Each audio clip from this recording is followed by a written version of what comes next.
Budget पर बात करते हुए वित्त मंत्री निर्मला सीतारमण जी ने मेरे बयान को लेकर काफी कटाक्ष किया और ये भी कहा कि मैंने हाउस को मिसलीड करने की कोशिश करी।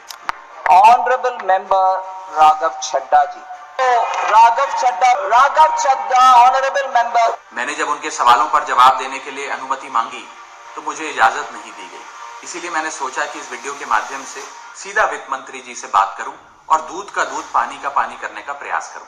सबसे पहले तो मैंने अपने दिए गए भाषण में जो यूनियन बजट 2025-26 पर मैंने बात रखी, उसमें कई मुद्दे उठाए थे, जैसे कि रेल यात्रियों से जुड़े संबंधी समस्याएं, जैसे कि मिडिल क्लास के फाइनेंशियल चैलेंजेस, जैसे कि डोनाल्ड ट्रंप एडमिनिस्ट्रेशन द्वारा लगाए जा रहे ड्यूटीज एंड टैरिफ्स और गिरते हुए रुपए की बात रखी। इन विषयों पर वित्त मंत्री जी ने कोई जवाब नहीं दिया, लेकिन हाँ, मेरे द्वारा समझाए गए इनकम टैक्स रिबेट के एक उदाहरण को लेकर उन्होंने कई सारे बयान दे डाले। सबसे पहले तो मैं ये बताना चाहूंगा कि मैंने जो बात कही थी, मैं आज भी उस पर पूरी तरीके से कायम हूं। ये 12 लाख रुपए की जो टैक्स रियायत दी जा रही है सरकार द्वारा, ये ना ही टैक्स एग्जेम्पशन है, ना ही टैक्स डिडक्शन है, सिर्फ और सिर्फ टैक्स रिबेट। यानी कि 12 लाख रुपए से ऊपर अगर आप आमदनी कमाते हैं एक वित्तीय वर्ष में, तो आपको अपनी पूरी आमदनी पर इनकम टैक्स भरना पड़ेगा। मेरे इस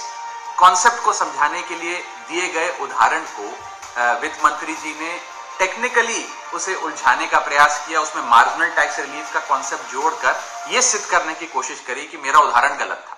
मैं आपसे वित्त मंत्री जी सीधे तौर पर पूछना चाहता हूं, क्या यह सत्य नहीं है कि अगर कोई व्यक्ति 12 लाख से ऊपर इनकम कमाएगा तो उसको अपनी पूरी इनकम पर टैक्स भरना पड़ेगा? चलिए, मार्जिनल टैक्स रिलीफ 1275 तक आप दे रही हैं। आप मुझे यह बताइए कि अगर एक व्यक्ति 13 लाख रुपए 13 लाख रुपीज एक वित्तीय वर्ष में कमाता है, तो उसे अपने पूरे 13 लाख की आमदनी पर अपने स्लैब अनुसार इनकम टैक्स देना पड़ेगा कि नहीं देना पड़ेगा? या 13 लाख माइनस 12 लाख की टैक्स रिबेट 1 लाख पर देना पड़ेगा?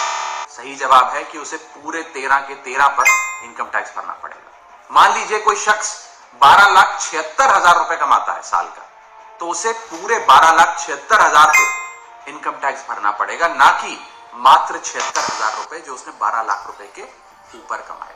ये टैक्स रिबेट का कॉन्सेप्ट समझाने के लिए मैंने एक उदाहरण दिया था और मैं आज भी उस पर कायम हूं कि 12 लाख रुपए से यदि 1 रुपया भी आप फालतू कमाते हैं तो आपको अपनी पूरी इनकम पर इनकम टैक्स देना पड़ेगा। मेरे उस बयान को लेकर वित्त मंत्री जी ने मुझ पर काफी व्यक्तिगत हमले भी किए, मेरे बारे में व्यक्तिगत टिप्पणियां करी।